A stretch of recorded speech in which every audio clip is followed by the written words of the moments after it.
pessoa que está do seu lado, dê uma palavra carinhosa, dê um bom dia, hã? Quem está vivo aí diz amém.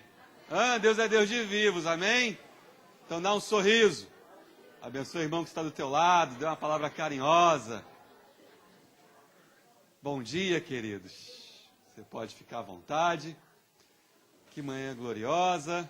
Eu sei que temos aqui muitos visitantes conosco pela primeira vez. Temos aqui a Raquel, a Aline, trouxeram toda a família juntas. Então, vou pedir, Raquel, por favor, coloque sua família de pé. Vamos receber a família da Raquel com uma calorosa salva de palmas. Sejam muito bem-vindos. É uma honra tê-los aqui conosco, amém? A gente tem um presente aí para os nossos visitantes, não tem? Cadê? Eu acho que a gente tem um presentinho aí, um livro de boas-vindas do nosso pastor presidente, do pastor Martin Lutero. Se tiver, eu vou pedir ali para entregarem para a família da Raquel. Então, queridos, bom dia, sejam todos bem-vindos. Que alegria estarmos aqui, amém? Deus é bom? Amém.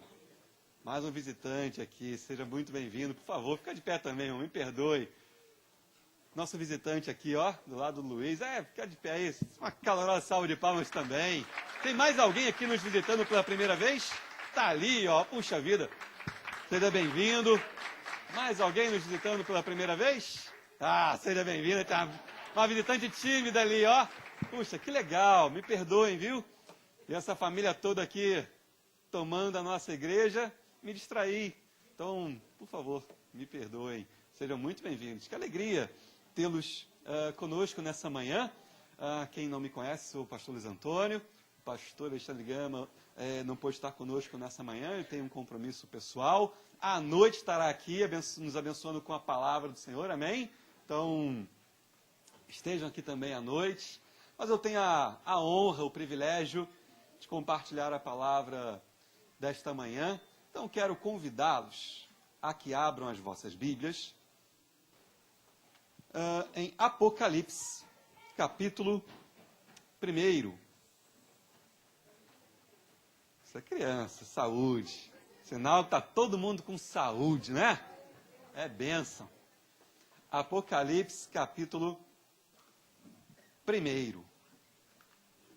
Se você não tem a Bíblia, se você tem do seu lado um visitante que não tem a Bíblia, compartilha da sua Bíblia com este querido visitante, amém? Para que todos possam ter acesso à palavra de Deus. Meu querido visitante, deixa eu abrir enquanto alguns procuram ainda, abrir aqui um parênteses desde já nessa mensagem. Você sabia que é o desejo de Deus que todos, absolutamente todos, tenham acesso às Escrituras? Durante muito tempo na história, a igreja cristã acreditou, ou enfim, dessa maneira ensinou que só alguns poderiam ler e compreender as Escrituras. Durante um tempo, acreditava-se, ensinava-se que apenas os sacerdotes poderiam abrir as Escrituras e ler.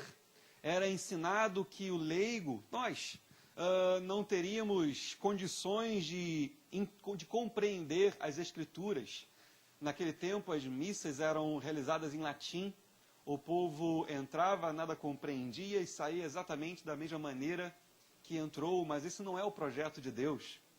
Deus, ele quando, na escrituração bíblica, no Novo Testamento, de forma muito particular, ele utiliza a língua mais comum daquela época. Ele utiliza o grego koiné.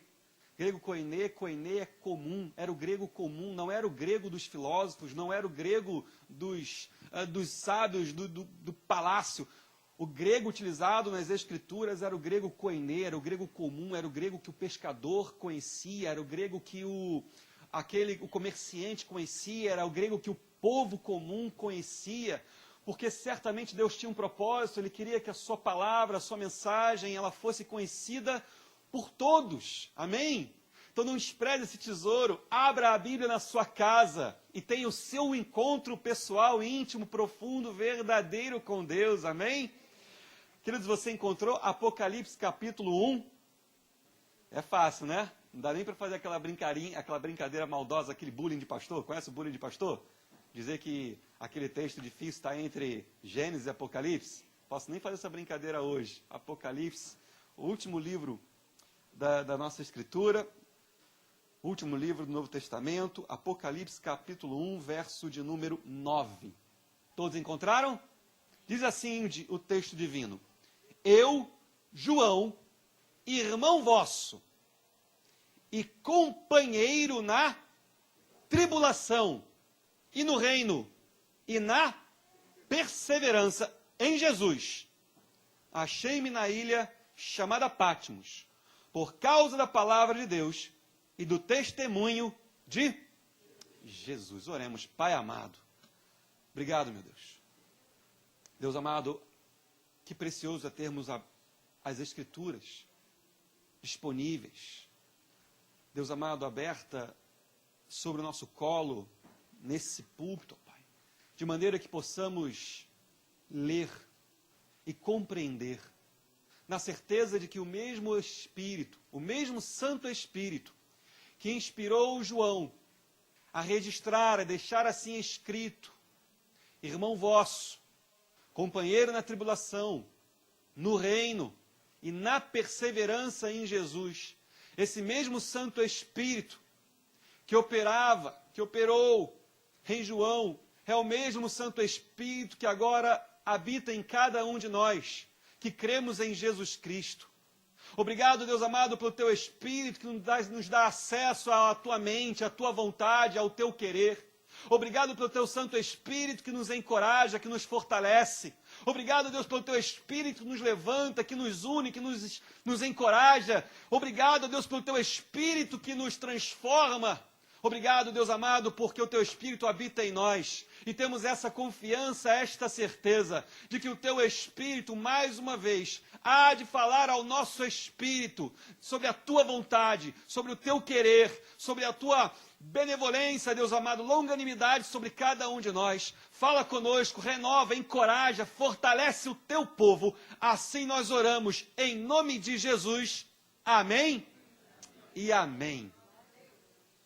Olha, só de ler esse texto, eu fico impactado. Porque quando eu penso em quem foi João, eu preciso me recordar, e você precisa se recordar quem foi João. João, por exemplo, ele próprio se declara, ele declara dessa maneira no seu evangelho, que ele era o discípulo amado. João era aquele que no momento da ceia reclinava a sua cabeça nos ombros de Cristo. João era aquele dos mais íntimos. Quando Jesus se transfigurou lá no Monte da Transfiguração, quem estava ali? Pedro, Tiago e João. João estava ali, era testemunha dessas coisas. Nesse momento glorioso, João estava ali. No momento de dor, de tristeza, de incerteza, no momento da crucificação, todos os demais discípulos haviam fugido, se espalhado, observavam de longe como Pedro. Mas João, onde João estava? Aos pés da cruz. Quando eu penso em João, eu me lembro desse jovem, agora já não era jovem, já era um senhor, um idoso, exilado, afastado da comunidade, da igreja, afastado de sua família, levado para o exílio na ilha de Patmos. Ali, talvez, com suas próprias dúvidas e incertezas, pensando por que o Senhor permitiu, por que eu estou aqui exilado, por que isso me sobreveio, será que Deus me abandonou, onde será que Deus está? Até que nesta narrativa, na sequência, ele diz que um homem lhe tocou os ombros, ele se virou, ele viu a própria presença de Jesus, ele caiu como morto, Deus o levantou, mas eu fico impactado que esse homem, de tamanha comunhão com Deus, ele se apresenta, ele registra assim, quando se dirige a nós, que hoje estamos lendo esse texto: eu, João, irmão vosso. Uau! Você tem noção? Você consegue perceber que João, se ele estivesse sentado aqui nessas cadeiras, ele poderia olhar nos nossos olhos com ternura, com empatia, com singeleza, com simplicidade, com esperança e com fé, ia falar assim: Luiz, eu sou teu irmão, eu sou teu igual. Eu, em Cristo, não sou nem maior, nem menor que você. Eu sou teu irmão, eu caminho lado a lado. Somos juntos filhos do mesmo Pai. Temos juntos os mesmos propósitos nessa terra. Juntos temos os mesmos desafios. Juntos temos as mesmas lutas. A minha luta não é somente minha, mas eu quero compartilhar contigo a minha luta. A tua luta não é somente tua. Me compartilha a tua luta, porque eu carrego ela contigo. É impressionante como o João ele se identifica com nós hoje. Eu, João, irmão vosso. E irmão de que maneira? Olha que texto lindo. Irmão vosso.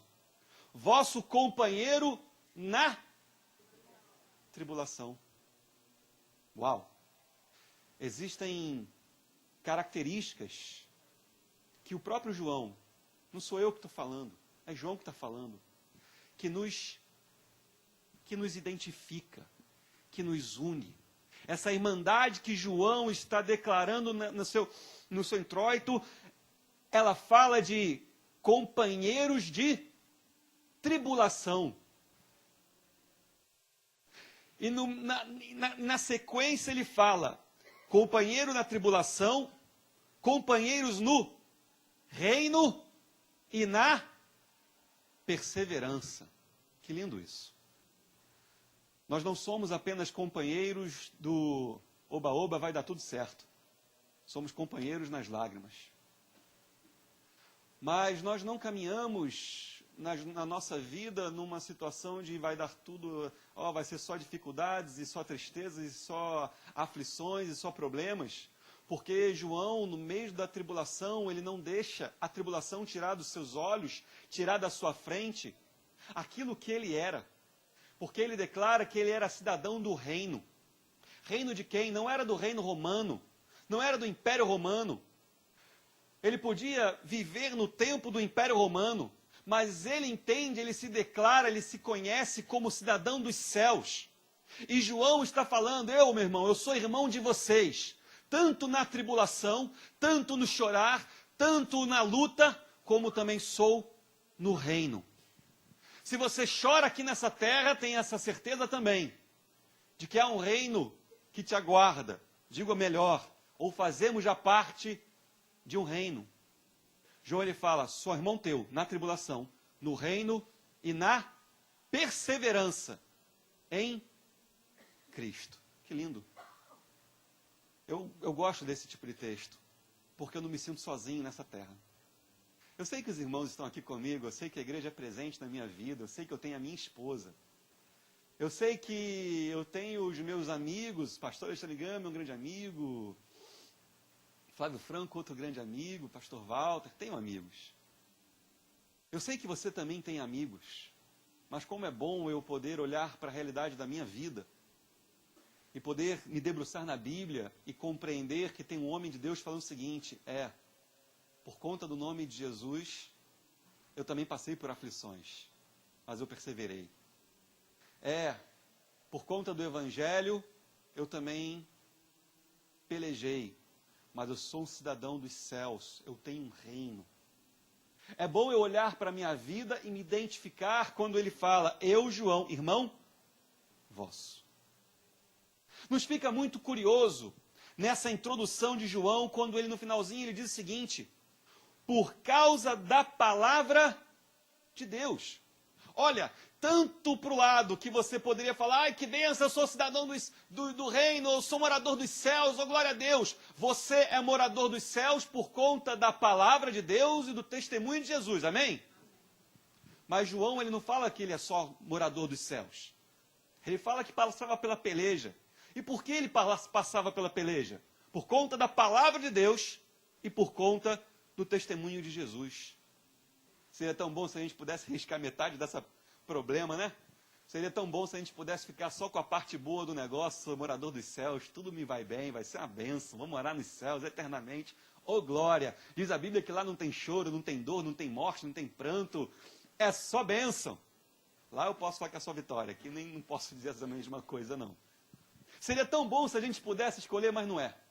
Se você recebeu a graça de estar com Cristo, você também recebeu a graça de sofrer por Cristo. Você entende isso? Se você encontrou a graça de ter a salvação em Cristo, essa mesma graça, ela também te traz sofrimento em Cristo. Olha que interessante. Jesus, no seu sermão mais popular, o Sermão do Monte, já no finalzinho ele se dirige àquele povo que o ouvia e diz assim, olha, aquele que ouve a minha palavra e não as pratica, é comparada como insensato, como louco, que vai construir a sua casa na areia. Aí Jesus fala o seguinte, bom, sobre esse louco que construiu a casa na areia, vem a chuva, veio o rio, veio o vento, bate contra a casa, e o que é que fica? Nada. A casa desmorona. E Jesus na sequência diz, olha, mas aquele que ouve a minha palavra e a pratica, ele é comparado ao sábio, ao prudente, que constrói a sua casa sobre a rocha, um firme fundamento.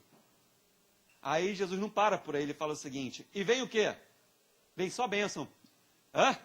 Quem conhece esse texto? Todo mundo conhece esse texto? Mateus 7, 24. E vem o quê sobre aquela casa que foi construída sobre a rocha? Vem o vento, vem a chuva, vem o rio, bate contra a casa. E o que é que acontece? A casa fica de pé. Esse texto é maravilhoso porque ele nos mostra que há semelhanças entre o crente e o descrente.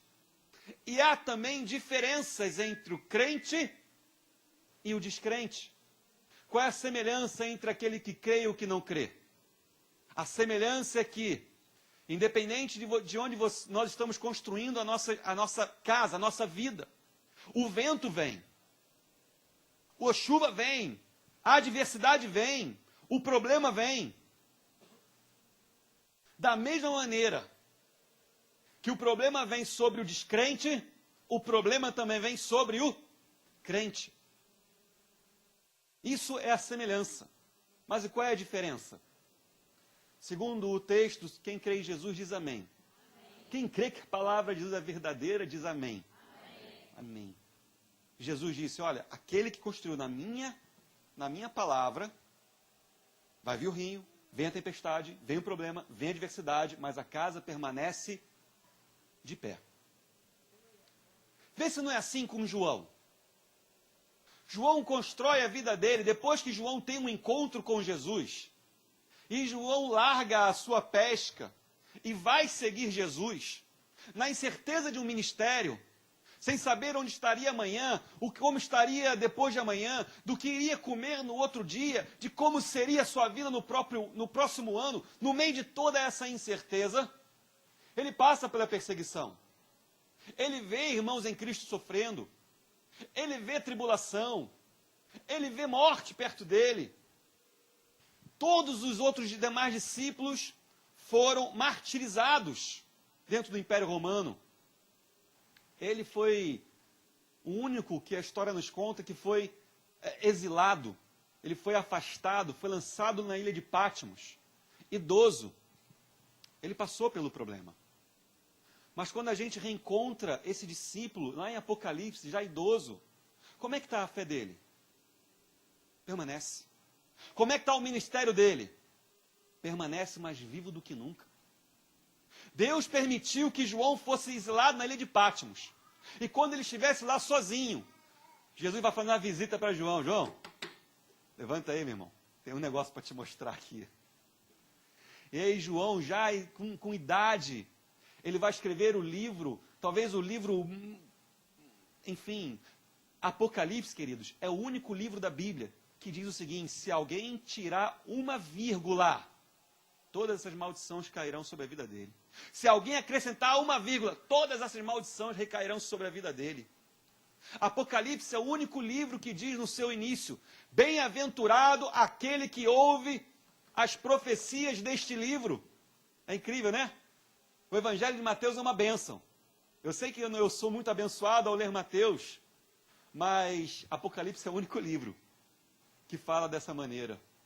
Porque Apocalipse, tem muita gente que tem medo de ler Apocalipse, né, Flávio? Tem muita gente com medo de ler Apocalipse. Não, Apocalipse dizem que tem problema, tem doença, tem morte, vai vir fogo. Meu amado, Apocalipse diz do dia da vitória. O dia que a morte vai ser efetivamente derrotada. O dia onde todos nós estaremos na presença de Deus. O livro de Apocalipse é bênção para os que creem em Cristo. É bênção. Ele passou por tudo isso. Mas no finalzinho da sua vida, ele perseverava. Porque a vida dele havia sido construída num solo fundamento, na palavra. Quem aqui não tem problema, levanta a mão. Cri, cri, cri, cri.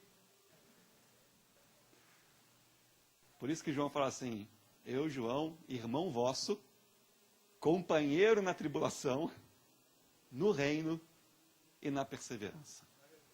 Queridos, nosso primeiro erro no Evangelho, o nosso primeiro erro no Evangelho é sustentarmos expectativas erradas. E eu fico boquiaberto, eu fico pasmo, eu fico nervoso quando eu vejo o Evangelho que vai se vendendo nos dias de hoje, tentando fazer um proselitismo através da concupiscência da carne. Venha, porque você vai... Enfim, venha porque eu não tinha nada, Deus me deu casa, carro, isso, aquilo, outro. Não venha e pare de sofrer. Eu acho que Paulo não entrou nessa igreja, não. Eu acho que João também não entrou nesse tipo de discurso, de diálogo. Venha porque agora é tudo certo. Venha porque todas as coisas vão ser transformadas. Queridos, olha, nós pregadores somos inclinados a falar dessa maneira, porque quando você prega dessa maneira, você escuta um monte de glória a Deus, aleluia, e o povo se inflama, mas isso não é a verdade do Evangelho. Jesus não morreu na cruz para me dar carro novo. Jesus não foi entregue naquela cruz, não se entregou naquela cruz para me dar uma mansão. Eu tenho a certeza que Deus pode me abençoar e pode me dar isso tudo, eu sei disso. Mas Jesus se entregou naquela cruz, Ele morreu naquela cruz, para fazer de nós que éramos filhos da ira, filhos da desobediência, que estávamos mortos e longe de Deus. Jesus morreu naquela cruz para nos fazer filhos de Deus, vivos em Cristo, numa nova identidade, como uma nova criatura.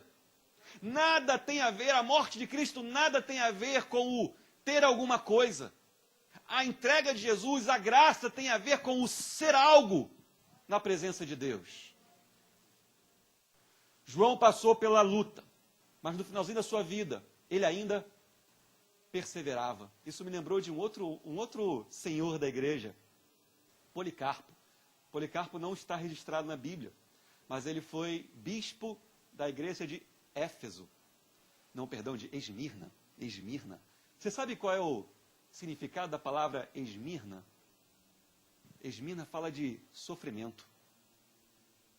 Esmirna vem de uma seiva, de uma árvore que era retirada, não é isso, Flavinho? Que era retirada a golpes na árvore, e ali descia uma seiva que dava origem à mirra. Enfim, algo de um aroma incrível. E Esmirna foi uma igreja que passou por perseguições, está escrito em Apocalipse, passou por lutas, 10 grandes perseguições, e o bispo de Esmirna, um senhor de idade, ele foi capturado, então ele foi posto à prova, olha, nega esse teu Cristo, adora o imperador. Aí Policarpo, ele diz assim, olha, agora eu posso, na minha memória, pode falhar, há 70 ou 80 anos, eu não lembro de cabeça quantos anos ele tinha, eu sirvo a Cristo e Ele nunca me falhou. Não vai ser agora que eu vou negá-lo. E Policarpo morre queimado na cruz. Passou pela tribulação, mártir da igreja, mas perseverou mesmo diante da morte. A nossa primeira expectativa, o nosso grande erro é a expectativa errada sobre o Evangelho. Jesus, a graça de Deus, ela não é um esconderijo da dor. A graça de Deus não é um esconderijo para os problemas. Viver a graça de Deus não é a isenção de adversidades na vida. Abra sua Bíblia, por gentileza, em Filipenses, capítulo 1. Você lembra o que significa misericórdia? Misericórdia é o ato de Deus impedir ou não permitir que uma condenação, um juízo venha sobre as nossas vidas por algo que nós cometemos. Deus usa de misericórdia conosco. Mas e o que é graça? Todo mundo, a gente conhece muito bem esse texto, né? Graça é favor imerecido. Mas a gente tem trabalhado muito o tema graça. Graça é o ato de Deus te dar algo que você não tem direito. Graça é o ato de Deus te dar algo que você não pode comprar, que você não tem a faculdade, a capacidade de obter pelo seu próprio esforço. Ninguém conquista a salvação, ninguém toma a salvação, ninguém compra a salvação, ninguém vai chegar diante do reino de Deus e bater na porta: Deus, deixa eu entrar porque eu sou o cara. Não, não tem isso. Graça é algo que Deus lhe dá, que você jamais pode obter por si próprio. Filipenses, só o pastor Antônio que não abriu. Filipenses, normalmente é assim, né? O cara se empolga, vai falando, esquece de abrir o texto. Filipenses, capítulo 1. Verso de número 27. Isso. Do 27 ao 30. Acharam? Diz assim o texto.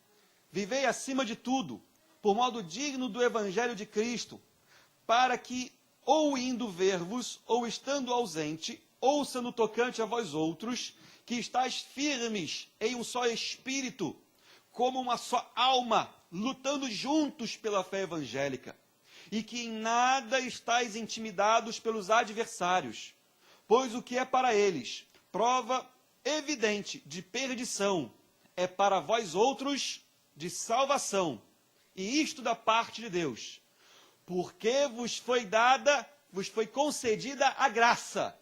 Qual graça que foi concedida? A graça de padecerdes por Cristo, e não somente de crerdes nele.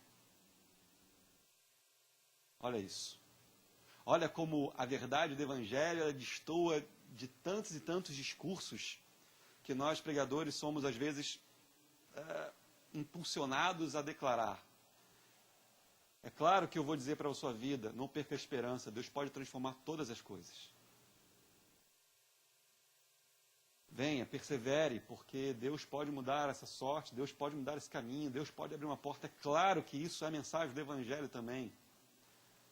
Mas a mensagem do Evangelho, ela também me diz que eu recebi a graça de crer em Cristo. Na mesma forma que essa mesma graça também é graça no padecer por Cristo. Também é graça no ficar firme no meio da luta. Nosso primeiro erro é ter expectativa errada, porque o sofrimento também faz parte da graça. A graça de crer nos conduz à salvação. E a graça de sofrer? Hã? Não estou entendendo essa mensagem, pastor. Pula essa parte. Não, essa é a melhor parte. A graça de sofrer me conduz à semelhança de Cristo. Preste atenção, queridos. Preste atenção, porque há uma sabedoria na vida divina que a gente precisa olhar. Quando Deus abençoa José com um sonho, a Bíblia fala que os irmãos de José o perseguem por conta daquele sonho dado por Deus, por conta daquela vontade que era a vontade de Deus. Não tem nada de diabo, não tem nada de demônio, não tem nada disso não. Era a vontade de Deus sobre a vida de José. Ele vai ser jogado num buraco, numa cisterna. Ele vai ser vendido como uma mercadoria. Depois ele é vendido de novo lá no Egito. Ele vai ser acusado de tentativa de abuso, de assédio. Vai ficar preso. Dali ele vai ser o segundo no Egito. Aí no finalzinho da história, quando ele encontra o seu... Gente, quantas noites José chorou? Você consegue imaginar? Talvez você imagine porque você também tem as suas próprias tribulações. Você tem os seus próprios medos e ansiedades e angústias. José chorou. José deve ter chorado porque ele foi vendido por moedas. José chorou porque os seus irmãos o rejeitaram. José chorou porque não se sentiu aceito na sua própria família. José chorou pela saudade do pai. José chorou pela saudade, enfim, da própria mãe que ele nem conheceu. José chorou por tantas e tantas coisas. A vida de José não foi fácil. Mas no finalzinho, quando ele tem um encontro com seus irmãos, ele vai falar assim: olha, vocês intentaram o mal sobre a minha vida. Mas Deus transformou o mal em bênção. Para que a bênção viesse, o mal se levantou primeiro. A adversidade surgiu, a lágrima caiu. Quando Deus escolhe seu povo, Deus permite que o povo vá para um cativeiro. Você pode imaginar isso? Era povo de Deus, mas foi virar escravo no Egito. Você lembra qual foi a promessa de Deus para Abrão? Abrão, sai da tua terra, da tua parentela, vai para a terra que eu vou te mostrar e lá eu vou te abençoar. Abraão foi. Só vitória, né? Ficou lá rodando numa terra que ele não entendia, que não era dele. Foi parar no Egito, voltou para Canaã. Depois, enfim, Abraão nem viu isso, mas nas suas gerações, aquele povo, chamado por Deus, separado por Deus, virou escravo no Egito. 430 anos no Egito. Deus permitiu essa lágrima. Mas depois Deus levanta um homem chamado Moisés e faz o povo ver a mão de Deus pesando sobre o Egito. Vieram 10 pragas. O faraó não queria libertar. Deus fez o faraó libertar o povo. Quando o povo caminhava no deserto, veio o faraó de novo atrás, na frente tinha o mar. E o povo chorou de novo, e o povo se angustiou de novo, e o povo sofreu de novo, e o povo disse de novo: ah, Moisés, não era sepulcro no Egito, você trouxe a gente aqui para morrer no deserto. Até Moisés, queridos, a Bíblia nos dá entendimento que ele ficou perdido nessa hora. Diz a Bíblia que Moisés estava lá orando com Deus, e Deus fala assim para Moisés: Moisés, o que você está clamando? Como se fosse muito natural, né, Flávio? Está clamando por quê, Moisés? Estende aí a tua mão sobre o mar. Ó, escuta isso, irmão, deixa eu te dar uma palavra de Deus, tá? Quando a gente escuta essa história, quando a gente lê essa história, a gente não se atenta a alguns detalhes. Você que está aí passando pela tribulação, essa mensagem é para você. E atente numa coisa. Moisés, ele estava fazendo aquilo que você também faz quando você está na tribulação. Você ora. Não tem socorro à direita, não tem socorro à esquerda, você não vê socorro de lado nenhum. Atrás tem o Zé de Faraó, na frente tem o mar. O que você vai fazer? Meu Deus, orar também. Aí Deus fala com Moisés: Moisés, você está clamando por quê? Já orou, mano. Vamos para a prática. Tem poder na tua mão. Já te dei esse poder, estende a tua mão. Aí Moisés, né? Legal, é agora.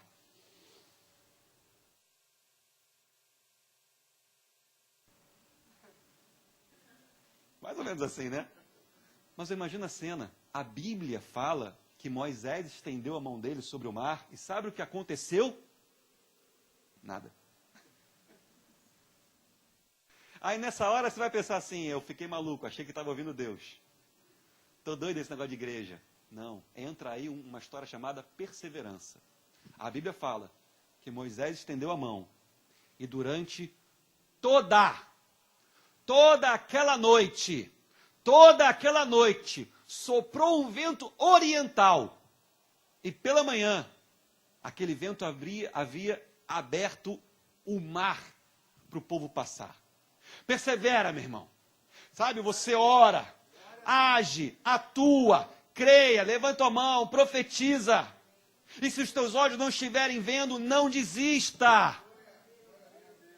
Não veio um terremoto, não fendeu a terra para esvaziar o mar. Deus fez soprar um vento a noite toda. E pela manhã, o povo caminhou com os pés secos por aquele mar. E quando o faraó foi atrás, você conhece a história, né? Acabou com o faraó. Para o povo dar esse... Depois que o povo chegou do outro lado, o que o povo fez? O povo cantou.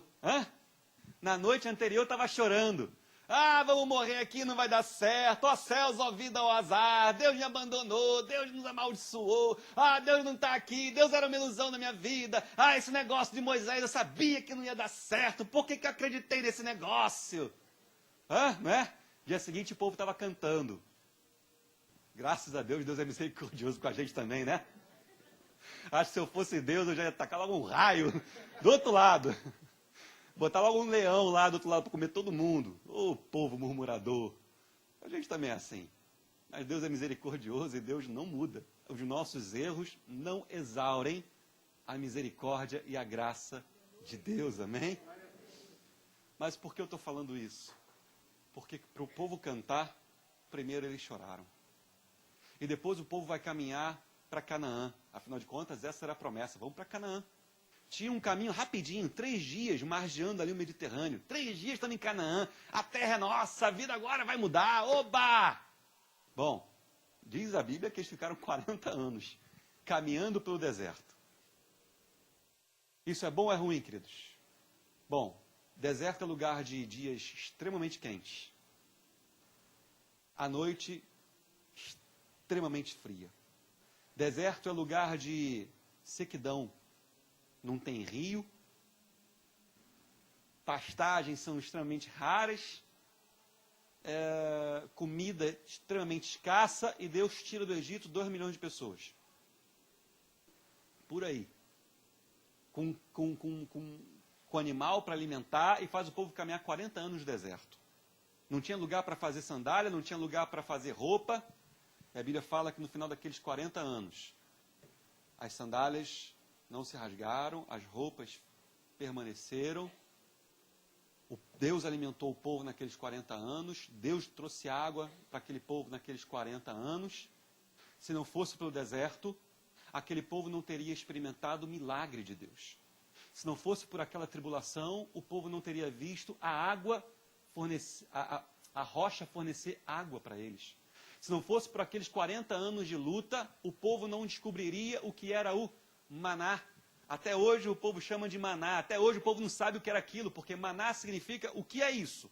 Maná era uma espécie de pão delicioso que Deus fazia surgir na frente da tenda de cada habitante, dia após dia, sem deixar faltar para o povo.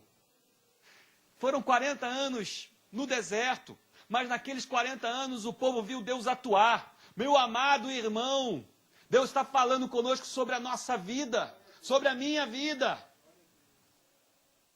Foram 40 anos de luta. Eu posso lembrar aqui também de Davi, homem segundo o coração de Deus. Ele vai escrever salmos dizendo assim: cadeias infernais me cercaram, tramas de morte me cingiram, o meu coração está no peito aflito. Davi se fez de louco para não morrer. Davi teve o seu reino usurpado pelo próprio filho. Sua riqueza, seus tesouros, sua esposa. Foi roubado pelo próprio filho, ele foi traído pelo próprio filho. Ele chega a dizer: quem dera eu tivesse asas, eu fugiria, eu me esconderia. Eu ia fugir dos meus problemas, mas não dá. Mas esse mesmo Davi, que disse que cadeias infernais o cercaram, lá no finalzinho ele está falando o seguinte: com o meu Deus eu salto muralhas, com o meu Deus eu desbarato exércitos. Como eu posso querer a exclusividade na minha vida de não passar por problemas? A minha vida não vai ser um mar de almirante ou um céu de brigadeiro. Já ouviu essa expressão? Mar de almirante é aquele mar que não tem nem onda. Barco vai. Céu de brigadeiro é aquele céu que não tem turbulência, não tem tempestade, não tem problema. Vai que vai. Não. Não foi assim com Paulo. Não foi assim com João. Não foi assim com o Senhor Jesus. A maior vitória da humanidade, a vitória que nos trouxe o poder de sermos feitos filhos de Deus, ela foi conquistada com a maior luta da humanidade. Quando o próprio Filho de Deus foi para aquela cruz. Aquele funeral se transformou em festa. Mas antes da festa da ressurreição, teve a tristeza do funeral. Você consegue perceber isso? Nosso primeiro erro é achar que vai ser tudo bom. E não é bem assim. A dúvida vai tocar o teu coração. A incerteza vai te pressionar. A luta vai te moer. As batalhas vão te pressionar. Mas, meu amado irmão, problema não é significado de ausência de Deus na minha vida. Abra a sua Bíblia em 2 Coríntios, capítulo 1. 2 Coríntios, capítulo 1. Deixa eu me adiantar aqui. Vamos lá. Estou Luiz Antônio. Ai, ai, ai. 2 Coríntios, capítulo 1. Quem está entendendo, diz amém. Amém? Quem tem problema, agora sim, quem tem problema, diz amém. Agora é fácil, né? 2 Coríntios, capítulo 1.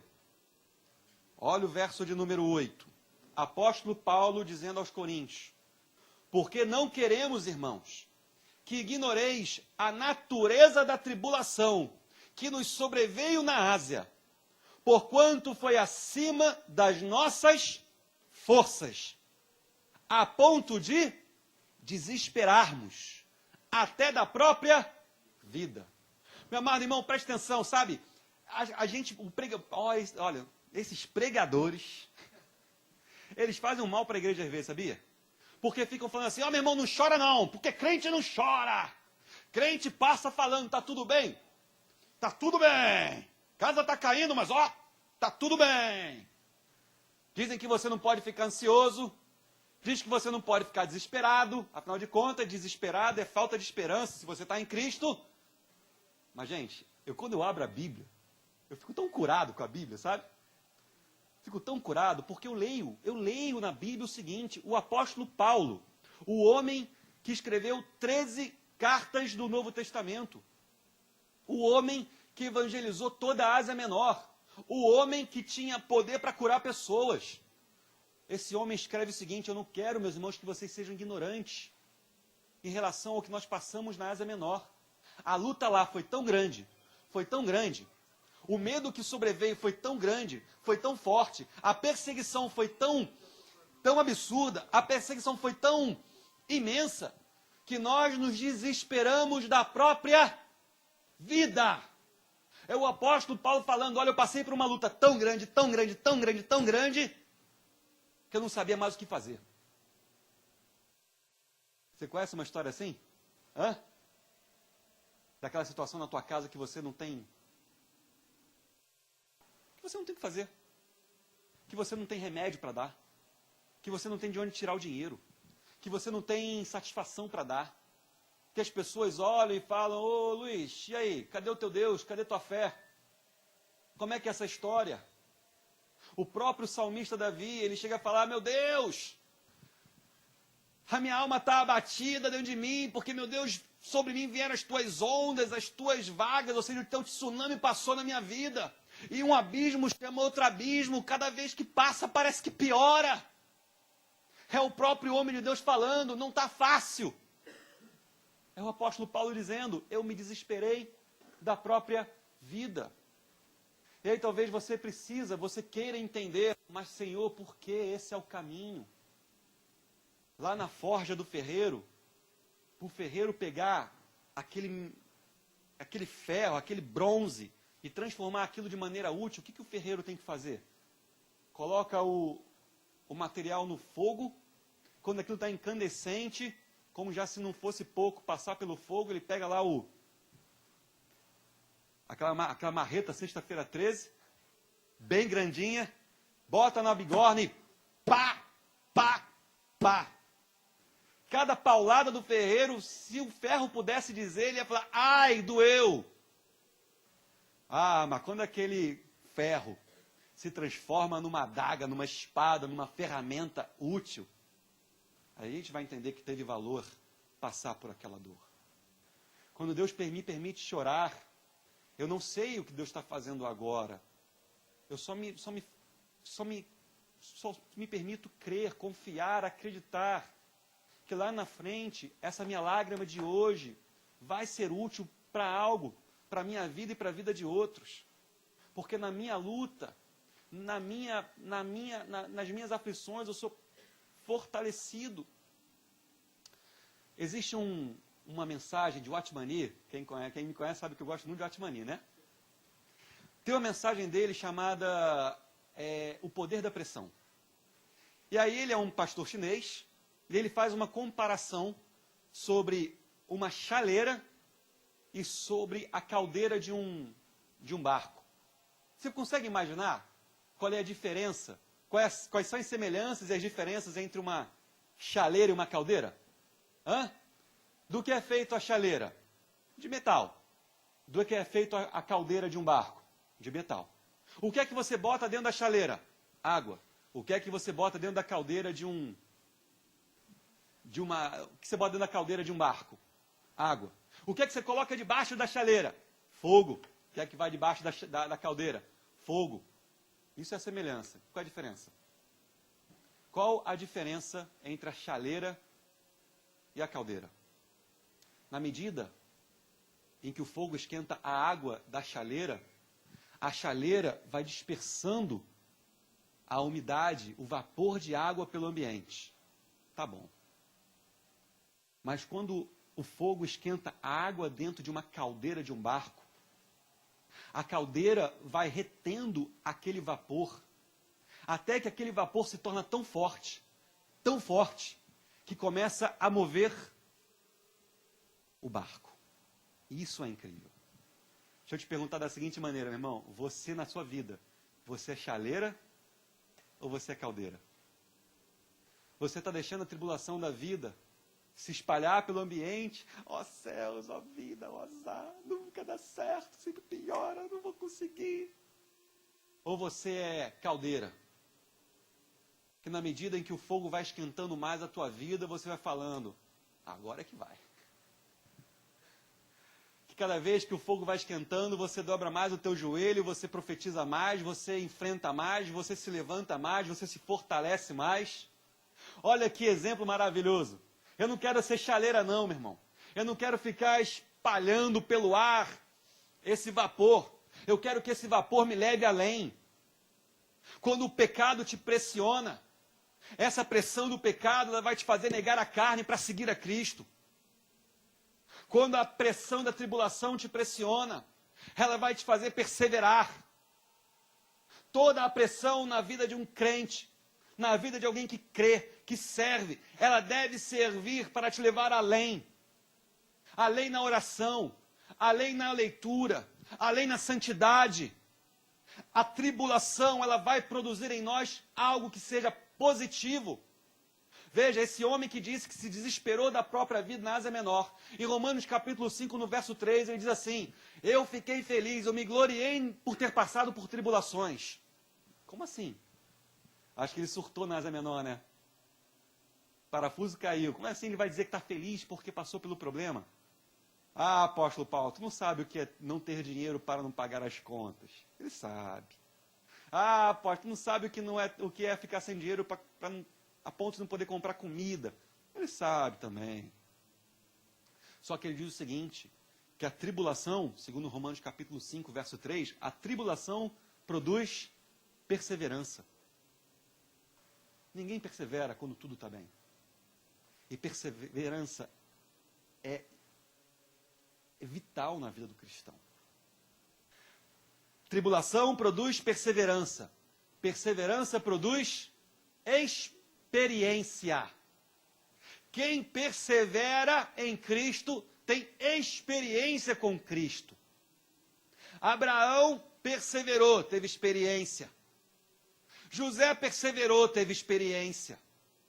Paulo perseverou, teve experiência. No finalzinho da vida de Paulo, ele está falando, olha, agora eu vou ser entregue como libação, eu completei a carreira, eu guardei a minha fé, agora eu estou indo para o Pai. Mas antes, ele perseverou. Perseverança gera experiência. E experiência nos traz esperança. Quem tem experiência, tem esperança. Quem tem experiência, tem esperança. A gente sofre porque a gente não consegue entender que que atrás daquelas pancadas que a gente está recebendo da vida, não está o diabo, não. É o próprio Senhor que é o ferreiro nessa forja. É o próprio Senhor que está colocando você no meio do fogo para te moldar, para te fazer uma ferramenta afiada, para te dar poder. Quando você olha a vida de João e você fala, esse foi um homem valoroso na presença de Deus. Como é que Deus transformou aquele pescador, um adolescente, num grande homem de Deus? Foi na tribulação, foi na experiência com ele, foi na lágrima.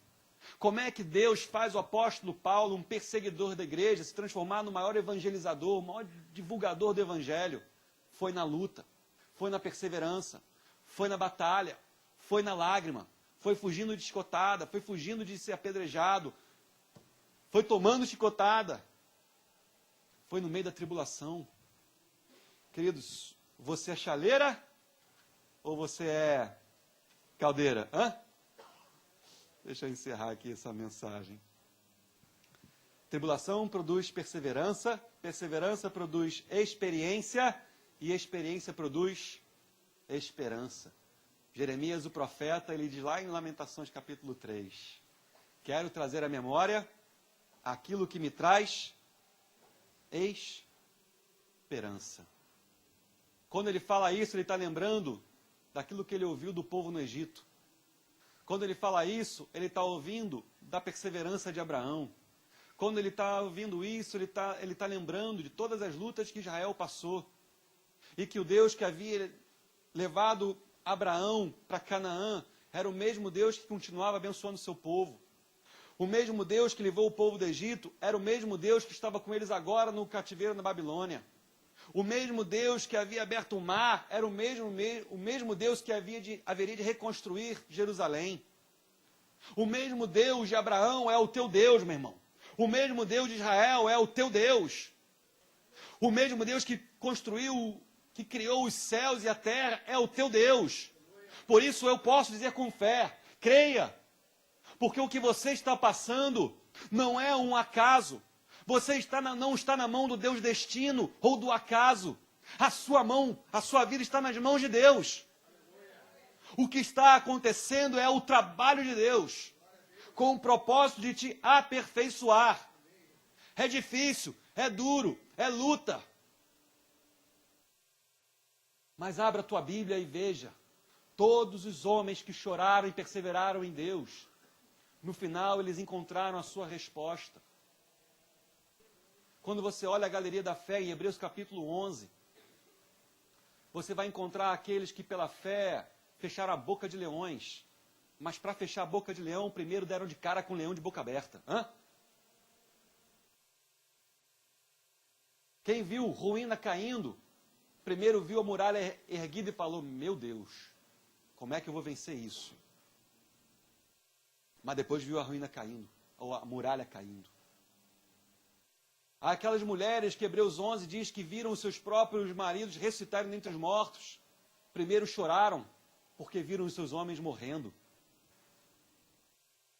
Quem venceu na batalha, primeiro sentiu frio na barriga de ter que pegar a espada, sem saber se voltava para casa ou não. A vida com Deus não nos tira o medo. A vida com Deus não nos tira as incertezas. A vida com Deus não nos tira as aflições. Mas a vida com Deus nos faz melhores a cada dia. Esse é o projeto do Evangelho. Está na Bíblia. Que Ele nos fez imagem e semelhança dEle. Que Ele nos fez aroma de Cristo. Para o apóstolo Paulo falar assim, já não sou mais eu quem vive, mas é Cristo quem vive em mim. Tem muita tribulação, tem muita perseverança, tem muita experiência, e então tem muita esperança. Queridos, onde há pressão, há poder. Quem lembra quando o apóstolo Paulo falou o seguinte, eu orei a Deus 3 vezes, ele então me disse, Paulo, a minha graça te basta. Então aí que eu entendi que é na fraqueza que eu sou forte. Deixa eu terminar da seguinte maneira. Romanos capítulo 8. Romanos 8.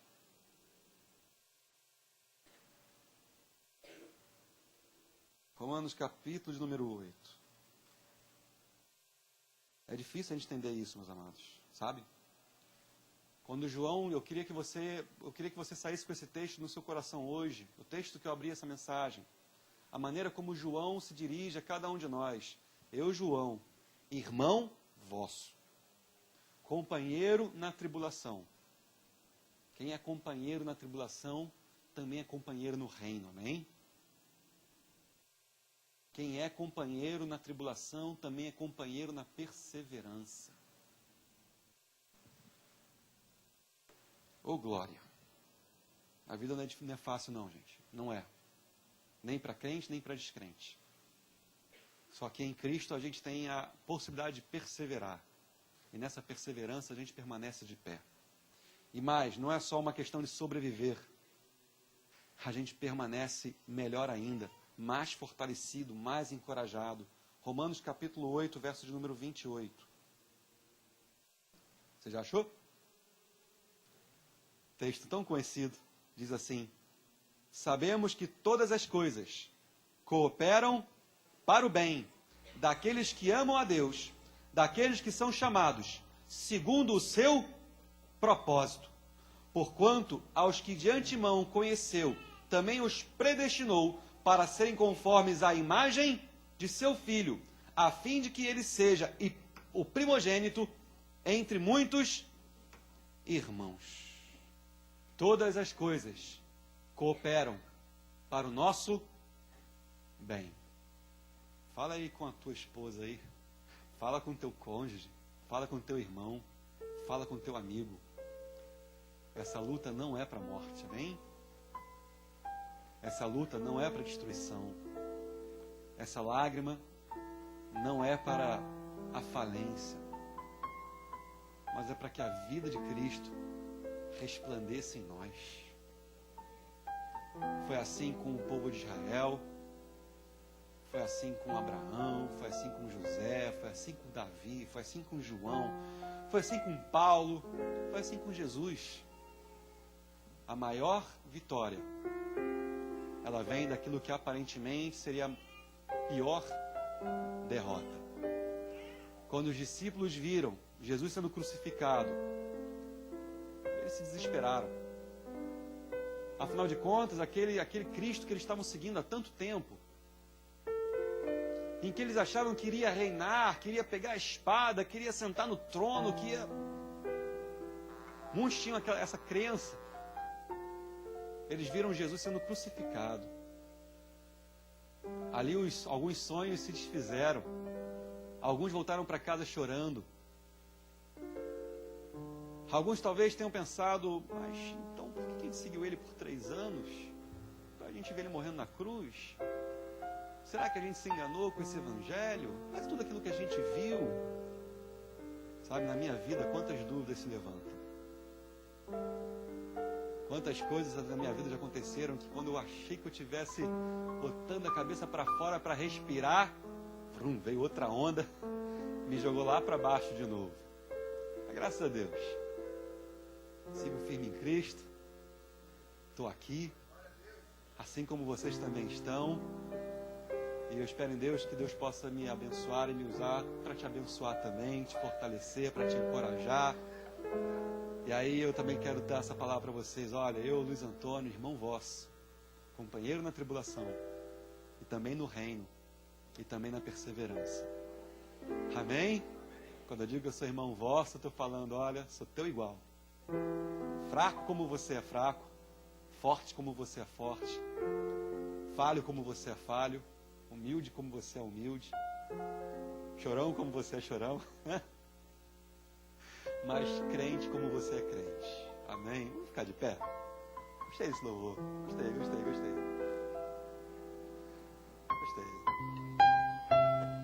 Vamos louvar esse cântico.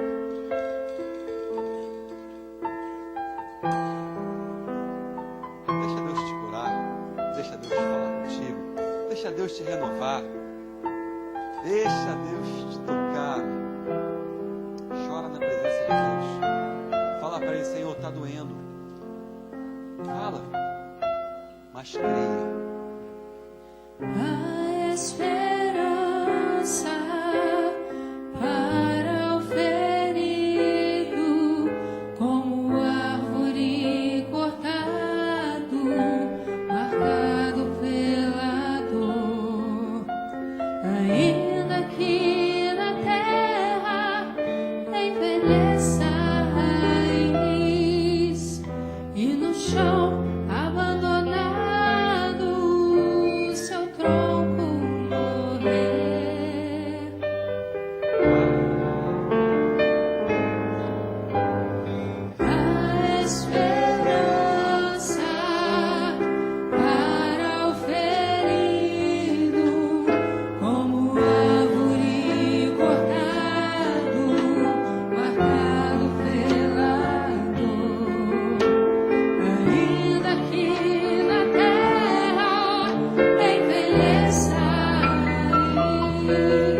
com a tua sabedoria, tu nos fizeste limitados.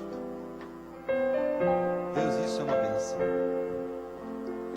Não conhecemos o nosso instante seguinte, não conhecemos o nosso segundo seguinte, não conhecemos nenhuma palma além do momento que tu nos chamas de agora. Não somos o Senhor do ontem, nem o do presente, nem o do futuro.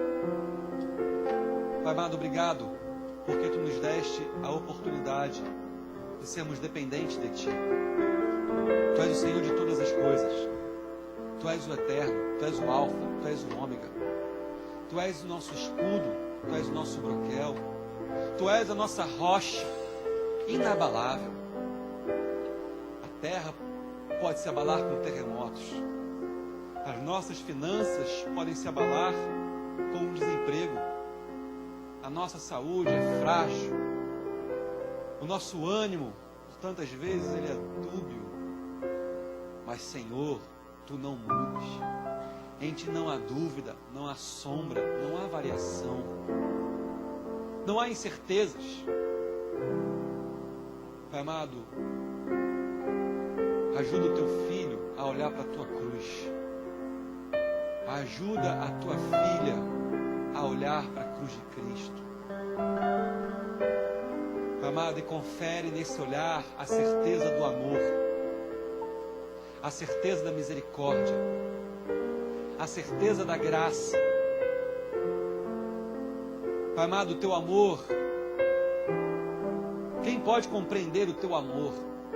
Quem pode entender que o Deus que criou os céus e a terra, Ele se esvaziou, Ele assumiu a forma de servo para caminhar entre nós, para olhar nos nossos olhos e falar: eu não te esqueci, eu não te abandonei.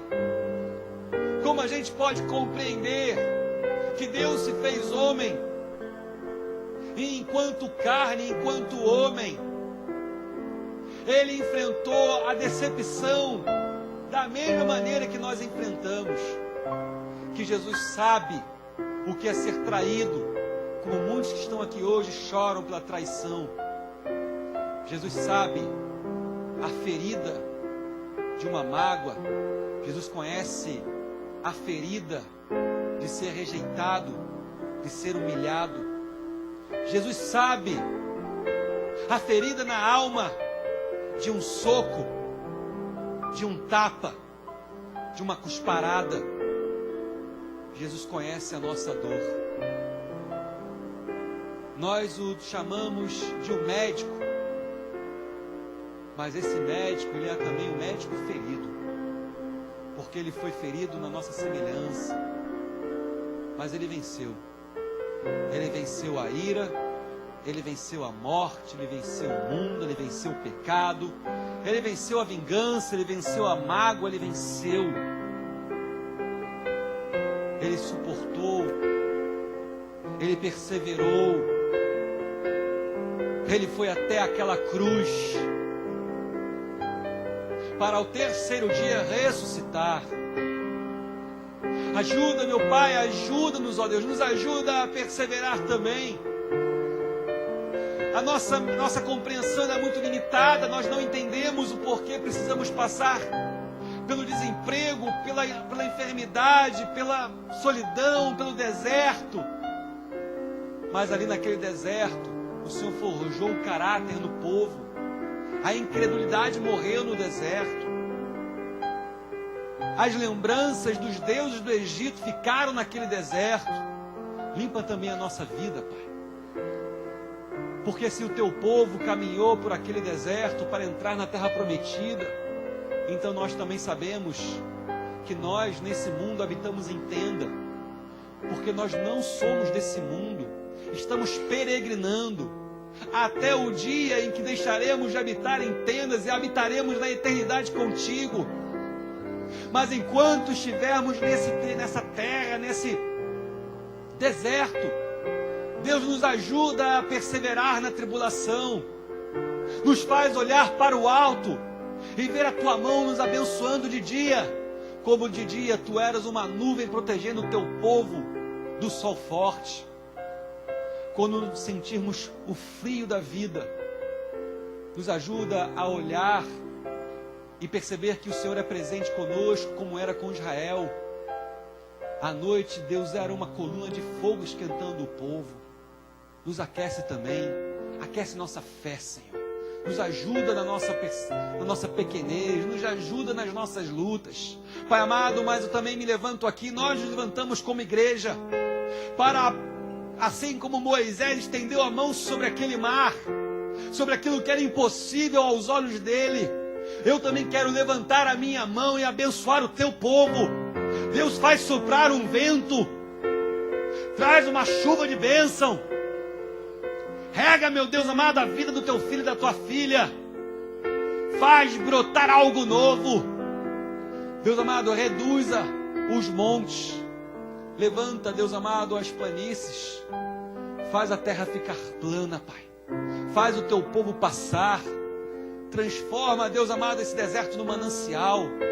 Deus amado, nós profetizamos por uma porta de emprego sobre esse irmão que está desempregado, sobre essa irmã que está desempregada. Deus, nós profetizamos, ó Pai amado, a cura sobre o filho da tua serva, sobre a filha do teu servo. Nós profetizamos, ó Pai amado, nós profetizamos por um milagre, nós cremos num Deus de milagre. Obrigado por tudo aquilo que fizeste por nós na cruz, Senhor. Somos teus filhos, somos teus servos, e como diz a palavra, somos embaixadores de Cristo. Por isso nós erguemos as nossas mãos e profetizamos por cura nessa manhã. Pai amado, liberta, Deus amado, o cativo agora. Joga por terra, Deus, todo pensamento de morte, toda opressão, joga por terra, Pai. Coloca vida aonde havia morte, traz esperança aonde havia o desespero. Faz brotar, ó Pai, a justiça como o sol ao meio-dia, para que todos vejam que nós cremos, que nós servimos, que nós adoramos a um Deus vivo, que reina por toda a eternidade. Pai amado, abençoa a casa dos teus filhos, abençoa o trabalho dos teus servos, multiplica, frutifica. Deus, abençoa. Meu Deus amado, enquanto o povo estava lá no Egito, enquanto as pragas iam caindo sobre o Egito, a tua palavra fala que sobre a terra do teu povo, lá em Gósen, não caía praga nenhuma. Oh Deus, sabemos que nosso país caminha mal na sua economia, no seu governo, na sua política. Deus, tem misericórdia de nós. Abençoa esses governantes também, dá a eles, Pai, dá a eles, ó Deus, Pai amado, que eles se importem com o povo, que eles tenham temor de Ti, Senhor. Mas nós queremos Te pedir por uma bênção especial sobre as nossas vidas, que estejamos também no meio de Gósen, no meio desse caos todo. Deus amado, faz a nossa vida florescer, Pai. Abençoa, Deus amado, o nosso trabalho, abençoa nossa saúde, abençoa nossa vida, em nome de Jesus. Amém e amém. Dê uma salva de palmas a Jesus. Fala aí com o irmão que está do teu lado. Deus é contigo. Hã?